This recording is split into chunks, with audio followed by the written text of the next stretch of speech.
Então, gente, né, vista a diferença entre responsabilidade por substituição e responsabilidade por transferência, é interessante que a gente estude dois fenômenos, né, atrelados à responsabilidade por substituição, certo?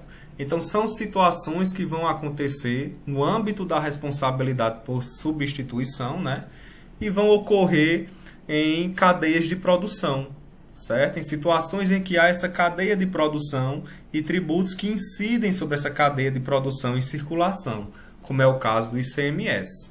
Então, os dois exemplos que eu vou mostrar para vocês hoje se referem justamente ao ICMS, porque é um tributo, é um exemplo de tributo que incide sobre cadeias de produção e circulação de mercadorias, tá? Então, vamos tratar da substituição tributária regressiva, também denominada de substituição para trás ou antecedente, e a gente vai ver o motivo dessa nomenclatura, tá? E substituição tributária progressiva, também denominada de para frente ou subsequente. Com relação à substituição tributária regressiva, para trás ou antecedente, como eu falei para vocês, é algo que acontece numa cadeia de produção e circulação, em tributos que incidem sobre essa cadeia de produção e circulação, como acontece com o ICMS. E o que é que acontece nessa substituição tributária regressiva?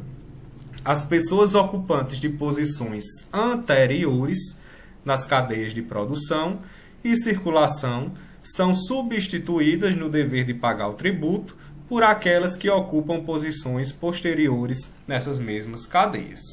Certo? Então, se a gente for ler o slide, a gente não vai entender nada, não é isso? Então, vamos partir por um exemplo que vai ficar bem mais fácil da gente compreender. Então, vamos ver aqui uma análise, vamos analisar essa cadeia de produção e circulação do leite cru. O que é que acontece com o leite, né? Como é que acontece essa cadeia de produção do leite? Esse leite ele vai ser aqui produzido, né, no âmbito rural, pelos produtores rurais, certo? Então, vários produtores rurais é que vão produzir esse leite, e após isso, esse leite ele é enviado, né, para a indústria. Então, a indústria vai fazer essa transformação do leite em vários produtos, né, em vários derivados, e após passar pela indústria, o leite vai circular e vai ser distribuído para o supermercado, né, para que seja vendido ao consumidor. Certo? Então, essa é a cadeia aqui de produção e circulação do leite. O que é que seria normal acontecer nessa cadeia de produção, de circulação, né? O normal seria o quê? Com relação ao ICMS, e é sabido que o fato gerador do ICMS é justamente essa circulação de mercadorias, né? Então, quem pratica o fato gerador do ICMS é o alienante, é aquela pessoa que põe em circulação. Então, o normal de acontecer é o seguinte: o produtor rural coloca em circulação o leite cru, né, para a indústria, e o produtor rural faria o recolhimento do ICMS nessa operação. Da indústria para o supermercado, qual seria o natural, né? O natural seria de que essa indústria realizasse o recolhimento do ICMS a partir do momento em que ela faz, né, essa circulação para o supermercado. Então, o normal de acontecer seria isso. Cada um, o alienante, né, é quem deveria recolher o ICMS, porque é o alienante que pratica o fato gerador. É o alienante que coloca em circulação aquela determinada mercadoria ou produto, né? O que é que acontece aqui nesse fenômeno? Seria muito difícil para o fisco ele fiscalizar e cobrar o ICMS de cada produtor rural. Porque não é apenas um produtor rural que vai fornecer o leite para a indústria, mas são vários produtores rurais que fornecem esse leite.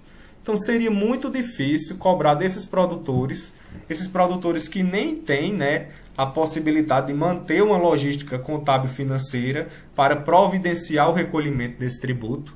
Então nem eles têm essa logística e, por serem muitos, dificultaria bastante a fiscalização tributária, né, com relação ao recolhimento do ICMS. Então, o que é que a lei faz em determinadas situações como essa que que eu estou mostrando para vocês. Ao invés de cobrar o ICMS dos produtores rurais, a lei substitui, né, o contribuinte, esses produtores, pela indústria. É mais fácil cobrar o ICMS da indústria do que de cada um desses produtores rurais. Então, há uma substituição no momento da ocorrência do fato gerador, certo? Quando é que acontece o fato gerador do ICMS? Quando o produtor rural aliena o leite cru para a indústria. Então, o contribuinte seria o produtor rural, mas a lei determina que quem tem responsabilidade de pagar, de recolher esse ICMS, não é o produtor rural, mas a indústria, desde o momento da ocorrência do fato gerador.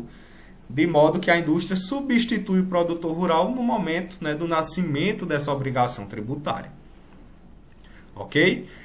Então, gente, nesse momento da concentração, por que eu chamo aqui de concentração? Porque os vários produtores rurais se concentram aqui, né? O produto se concentra em uma única pessoa, em um adquirente único, que é a indústria.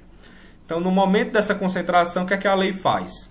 É mais fácil o fisco cobrar da indústria do que cobrar do produtor rural.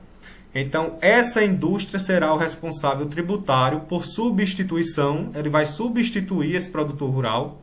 Isso significa dizer que esse produtor rural nunca se torna aqui sujeito passivo do ICMS, certo? Porque a gente viu que na substituição ele se torna responsável desde o momento da ocorrência do fato gerador, tá certo?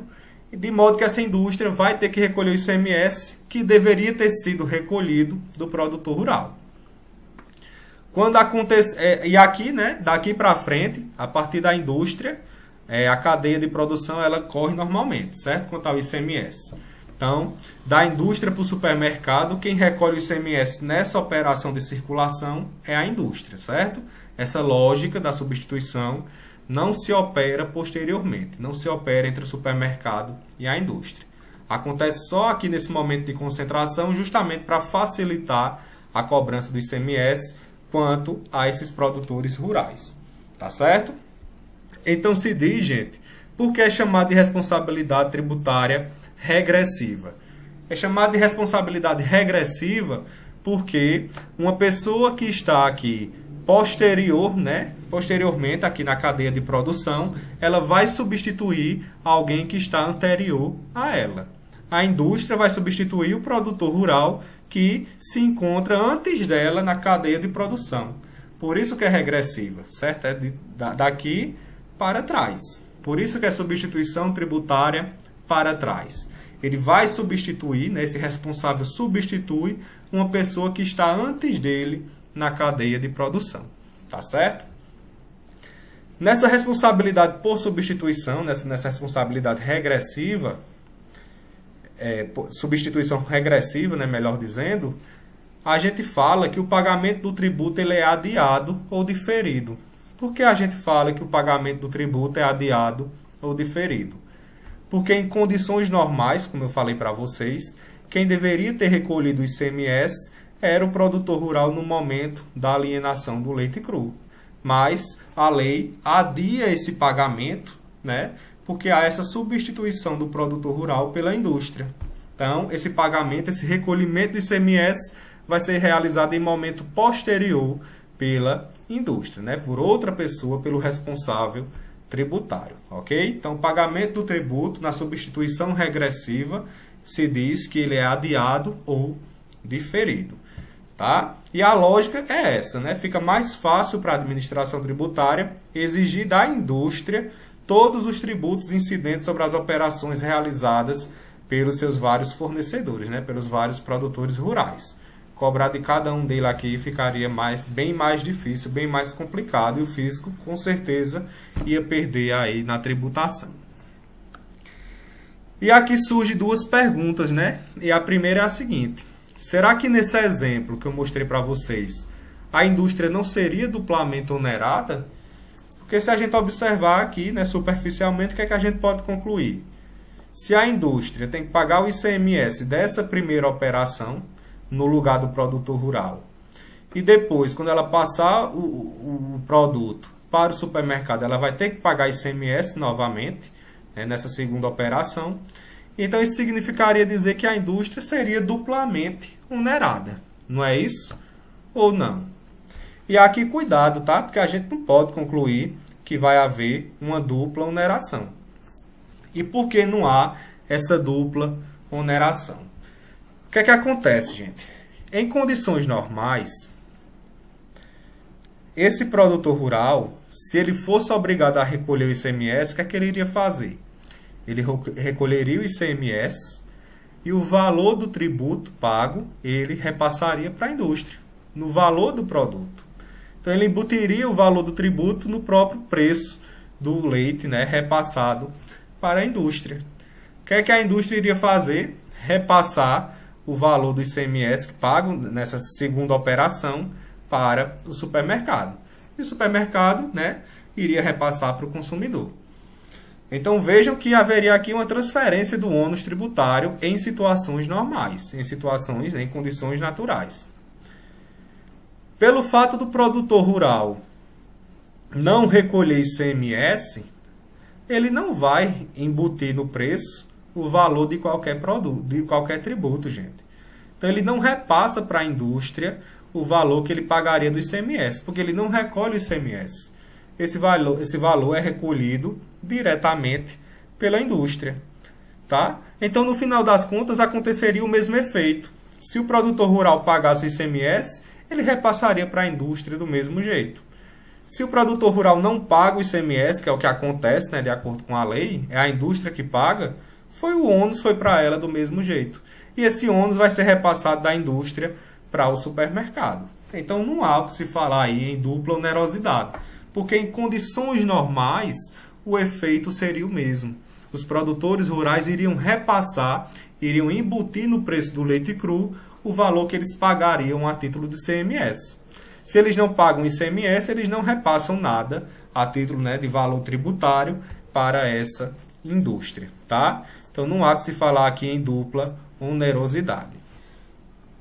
E por que se fala em substituição regressiva? Isso aqui eu já respondi para vocês. É regressiva porque o responsável tributário ele vai substituir uma pessoa anterior a ele na cadeia de produção.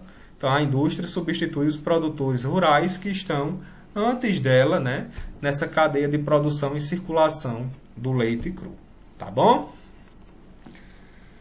Substituição tributária progressiva, para frente ou subsequente. E aqui é o contrário, né? Esse fenômeno também vai ser observado nessa cadeia de produção e circulação, por isso que o exemplo é o ICMS também. E aqui ocorre o contrário da substituição regressiva. Na substituição tributária progressiva, o responsável tributário ele vai substituir alguém que está depois dele nessa cadeia de produção e circulação. Ele não vai substituir alguém que está antes dele. Por isso que se diz que é progressiva, para frente ou subsequente. Então vejam aqui, né, que vai se dizer que as pessoas ocupantes das posições posteriores nas cadeias de produção e circulação são substituídas no dever de pagar o tributo por aquelas que ocupam as posições anteriores nessas mesmas cadeias, certo? Então, quem está antes da cadeia vai ocupar o lugar de quem vem depois. Vai substituir, no âmbito daquela obrigação tributária, o polo passivo, né, que seria daquela pessoa que vem depois na cadeia de produção e circulação. E o exemplo que eu trouxe para vocês é relativo à cadeia de produção e circulação de combustível, certo? Relativo ao ICMS. Então, a mesma lógica, gente, aqui. Em condições normais, quem recolhe o ICMS é quem pratica o fato gerador. E pratica o fato gerador a pessoa que aliena aquele produto, que coloca em circulação aquela mercadoria. Então, o alienante seria o contribuinte do ICMS, porque é ele que pratica o fato gerador. Então, o que aconteceria nessa cadeia normal, nessa cadeia de produção, né, do combustível, em condições normais? Haveria aqui primeiro o processo na refinaria de petróleo, e da refinaria de petróleo o produto seria, né, alienado aos distribuidores. Então, nessa primeira alienação, em condições normais, o normal seria que a refinaria de petróleo recolhesse o ICMS nessa primeira atividade. Posteriormente, os distribuidores iriam repassar o produto, né, para os diversos postos de gasolina, e nessa segunda operação haveria novo recolhimento do ICMS, dessa vez por parte dos distribuidores, né? Dos postos de gasolina para os consumidores, e mais uma vez a novo recolhimento do ICMS, dessa vez pelos postos de gasolina. Então, em condições normais, sempre o alienante vai ser o contribuinte do ICMS, é ele que coloca em circulação essa mercadoria, né?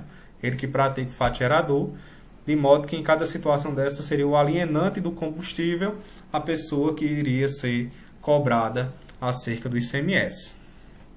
O que é que a lei faz nessa situação aqui? Também para facilitar, né, a cobrança e a fiscalização do ICMS, a lei diz o seguinte: nessa situação aqui de circulação de combustível, a refinaria de petróleo vai ser responsável tributário com relação ao ICMS dos demais, né, pelas demais pessoas dessas cadeias de produção. Então, a refinaria de petróleo acaba substituindo todas as pessoas que vêm depois dela, né, nessa cadeia de produção. Então, a refinaria de petróleo acaba antecipando o recolhimento do ICMS, que seria devido pelos distribuidores, pelos postos de gasolina e pelos consumidores. Porque é mais fácil para o fisco cobrar de uma refinaria só do que de vários distribuidores e de vários postos de gasolina e de vários consumidores. Então é melhor que eles já recebam esse valor aí embutido no produto, né, e que cobre tudo dessa refinaria de petróleo, que ela antecipe o pagamento do ICMS relativo às outras, né, às outras fases desse processo de circulação do combustível. Então, todo produto da cadeia produtiva, né, todo tributo da cadeia produtiva é pago, mesmo tendo se verificado apenas o primeiro fato gerador.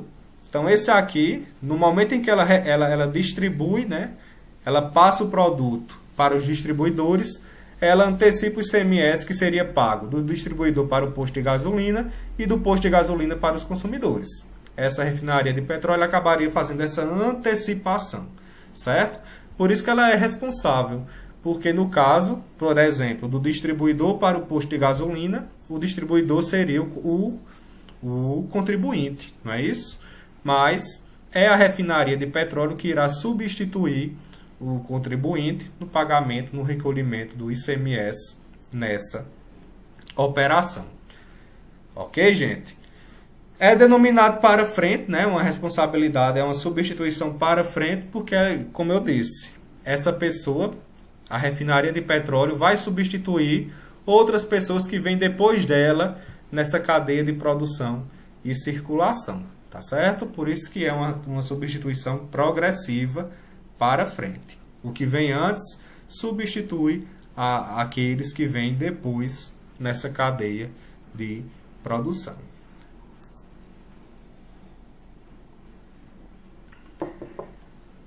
E aí, como eu falei para vocês, a refinaria terá de antecipar o pagamento do tributo, cujo fato gerador nem aconteceu. Então vejam que situação interessante. A refinaria de petróleo acaba tendo a obrigação de pagar o ICMS, né, de recolher o ICMS de operações que sequer ainda aconteceram. Ela tem que antecipar o pagamento do ICMS nessa primeira operação entre distribuidor e posto de gasolina, que não aconteceu, e o ICMS devido do posto de gasolina para os consumidores, que também não aconteceu. Então, por isso que há uma antecipação do pagamento do tributo, certo? Acontece o recolhimento do ICMS quando o fato gerador desse ICMS sequer aconteceu. Por isso que se diz, gente, por isso que a gente trabalha nessa substituição progressiva com o chamado fato gerador presumido. Como é que eu vou pagar um tributo se esse fato gerador não aconteceu? O ICMS, né, a alíquota do ICMS, vai incidir sobre o valor que será vendido, né, desse combustível. Como é que eu vou saber o valor desse combustível que será repassado aqui se ele ainda não foi vendido? Como é que eu vou saber o valor do distribuidor para o posto de gasolina se não houve a venda ainda? Certo? Então, vai se presumir um suposto valor em que essa mercadoria será vendida para o consumidor. Certo? Então, o cálculo do recolhimento total é realizado sobre o valor pelo qual se presume que a mercadoria será vendida ao consumidor. Vai haver uma presunção desse fato gerador. Vai se presumir um determinado valor sobre o qual vai incidir a alíquota do ICMS. E é isso que vai gerar alguns probleminhas com relação à substituição progressiva, tá? Então, as discussões acerca da distribuição progressiva, elas vão focar, né, justamente nesse fato gerador presumido, porque isso vai, né, servir de questionamento, inclusive, acerca da constitucionalidade desse fenômeno, dessa possibilidade. Então, com relação à substituição progressiva, como eu falei para vocês, alguns pontos eles devem ser debatidos, na maioria deles por conta desse fato gerador presumido. E o primeiro ponto que eu trouxe para vocês é o seguinte: será que não haveria agressão ao princípio da tipicidade tributária, né? Essa substituição progressiva, esse fato gerador presumido? E esse questionamento veio pelo seguinte: o normal, né, a linha do tempo que a gente já começou a ver, que a gente já começou a montar no início das nossas aulas, é que primeiro aconteça a hipótese de incidência. Primeiro existe uma situação prevista na lei, uma situação abstrata, que se ela acontecer na realidade, vai fazer nascer a obrigação tributária. Então, a hipótese de incidência de determinado tributo ele é prevista em lei. É uma situação abstrata. Quando ele acontece, né, no mundo dos fatos, ele se transforma em fato gerador. Ele deixa de ser hipótese de incidência e passa a ser fato gerador, que, como nós vimos, é algo que já aconteceu. É um fato, né, é realidade. Com a ocorrência do fato gerador, nasce a obrigação tributária. Então, o questionamento acerca dessa substituição progressiva é o seguinte: como é que essa obrigação tributária, como é que a obrigação de recolher o tributo surge antes da ocorrência desse fato gerador? Como é que isso aqui vem, né, antes disso? Como é que pode acontecer isso? A partir do momento em que acontece isso, haveria uma agressão a esse princípio da tipicidade. Porque o normal é que o fato gerador aconteça e após a ocorrência desse fato gerador, nasça a obrigação tributária. Então, nesse sentido, a refinaria de petróleo é obrigada a pagar uma obrigação, né, o ICMS, antes da ocorrência do fato gerador desse ICMS, né, nessas posteriores fases da cadeia de produção. Então, existe esse questionamento, tá, gente, que haveria essa agressão ao princípio da tipicidade. Mas o STJ e o STF entendem que não há qualquer agressão a esse princípio, tá? Que há sim a possibilidade de antecipação do pagamento quando houver essa substituição progressiva. Então, como eu coloquei para vocês aqui, o STJ vai entender o seguinte: que não há agressão ao princípio da tipicidade, né? Na substituição tributária para frente progressiva, não há recolhimento de tributo antes da ocorrência do fato gerador, mas apenas a antecipação de seu pagamento por responsável definida em lei. Então, para o STJ, trata-se apenas de uma situação de antecipação de pagamento, né? Questionável aí esse argumento, ele é confuso, mas o STJ entende que é uma simples antecipação de pagamento feita pelo responsável. O STF, da mesma forma, vai dizer que constitui simples recolhimento cautelar do tributo, certo? Que também não haveria agressão ao princípio da tipicidade. Então, de acordo com nossos tribunais superiores, né, quem tiver interesse, quem tiver curiosidade, dê uma olhadinha aqui nesses recursos especiais, no recurso extraordinário aqui do STF, que eu coloquei. Eles vão entender que não há qualquer agressão ao princípio da tipicidade no âmbito do direito tributário. Ok? Segundo ponto a ser debatido. A substituição tributária progressiva, ela possui uma previsão constitucional, tá?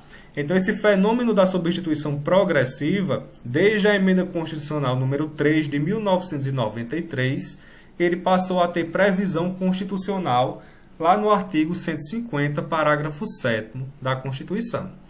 Então, o dispositivo constitucional vai nos dizer que a lei poderá atribuir a sujeito passivo de obrigação tributária a condição de responsável pelo pagamento de imposto ou contribuição cujo fato gerador deva ocorrer posteriormente. Então, a Constituição está dizendo que a lei poderá, determinar, estabelecer um responsável pelo pagamento de imposto ou contribuição cujo fato gerador ocorra em momento posterior. Então, se diz que o artigo 150, parágrafo 7º da Constituição, ele faz essa previsão expressa acerca da possibilidade da substituição progressiva. Tá certo? Então, há sim essa previsão constitucional. Ponto 3. Eu falei para vocês que o fato gerador é presumido, né? Há essa presunção do fato gerador. Então, faz-se uma estimativa do possível valor de venda do combustível e, a partir desse valor presumido, calcula-se, o valor devido a título de ICMS a ser recolhido lá pela refinaria. Então, estima-se um possível valor que vai ser utilizado no futuro em uma possível venda. E aí fica o questionamento. Sim, a refinaria antecipa o pagamento de acordo com esse valor presumido, mas se esse fato gerador não acontecer, e se essa venda posterior não acontecer, ou melhor, se a venda acontece, mas o valor da venda foi menor do que o valor estimado no recolhimento do ICMS. Se ele foi menor do que o valor estimado, então houve um recolhimento do ICMS a maior, não é isso? Então, se o valor recolhido no fato gerador presumido for maior do que o valor recolhido no fato gerador efetivo. Então, veja aqui o exemplo para ficar mais claro, Lá no momento da refinaria, deixa eu colocar aqui a figurinha. Lá no momento da refinaria, calculou-se, estimou-se que o combustível seria vendido pelo valor de R$4. E aí, lá no momento da venda, o combustível foi vendido por R$3. Então, houve uma estimativa de R$4, só que no fato gerador efetivo não foi R$4, foi R$3. Se o ICMS foi calculado sobre o valor de R$4 e não de R$3, então essa refinaria pagou um valor a maior. Certo? Ela pagou indevidamente um valor a maior para o fisco. Porque o fato gerador efetivo ocorreu aí sobre uma venda no valor de R$3. Então, o que é que acontece? Será que há o direito à restituição desse valor pago a maior, quando o fato gerador não acontece, ou quando é recolhido o tributo com um valor a maior, maior do que o devido, ou não haverá direito de restituição nenhum? O fisco ficará com esse dinheiro independentemente desse recolhimento indevido. E aí o próprio artigo 150, parágrafo 7º da Constituição vai dizer que há sim direito de restituição.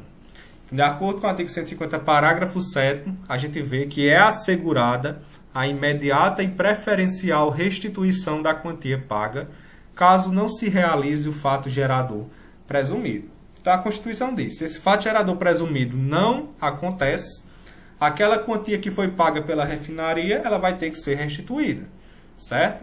Porque a gente tem que levar em consideração o que efetivamente aconteceu, não aquilo que foi presumido, certo? Se o fato gerador não acontece, ou acontece, mas o valor da venda foi menor do que o valor estimado, no recolhimento do tributo, então tem que haver a restituição desse valor pago a maior. E esse entendimento da restituição foi confirmado pelo STF no âmbito dessas duas ações diretas de inconstitucionalidade. Tá? Coloquei aqui para quem tiver interesse de dar uma olhadinha. Então, em virtude do próprio respeito aos direitos e garantias fundamentais do contribuinte, como forma até de enaltecer o princípio constitucional da vedação ao confisco, se entende que há sim o direito de restituição nessa situação específica. Ponto 4. Quem tem legitimidade para requerer essa restituição? O responsável, substituto ou a pessoa substituída, né? Então imagina aqui a situação da refinaria, né? Ela estimou um valor de R$ 4,00 do valor da venda e pagou o ICMS sobre esses R$ 4,00. E aqui o valor da venda aconteceu não sobre R$ 4,00, mas levando em consideração o valor de R$ 3,00. De modo que essa refinaria recolheu um valor maior do que o devido. E aí se pergunta, né? Quem é que tem legitimidade para pedir essa restituição? A refinaria, que é o responsável tributário, que é o substituto, ou a pessoa que foi substituída, né, na operação. E aqui, gente, a resposta é uma só. Sempre a legitimidade será da pessoa substituída, certo? A refinaria não terá legitimidade para solicitar, né, para requerer judicialmente essa restituição do valor pago a maior. E por que essa refinaria não vai ter essa legitimidade? E aí a mesma lógica de transferência de ônus, que a partir do momento em que ela faz esse recolhimento antecipado do ICMS, ela não arca com esse ônus econômico do tributo. Ela simplesmente repassa para as pessoas, né, que posteriormente, para as pessoas subsequentes nessa cadeia de produção e circulação. Então, como o ônus é transferido até chegar ao consumidor, é lógico que ela não tem aqui legitimidade para recolher, né, para solicitar a restituição desse tributo, mas sim a pessoa substituída, a pessoa que efetivamente sofreu o ônus, né, econômico daquela obrigação tributária, tá?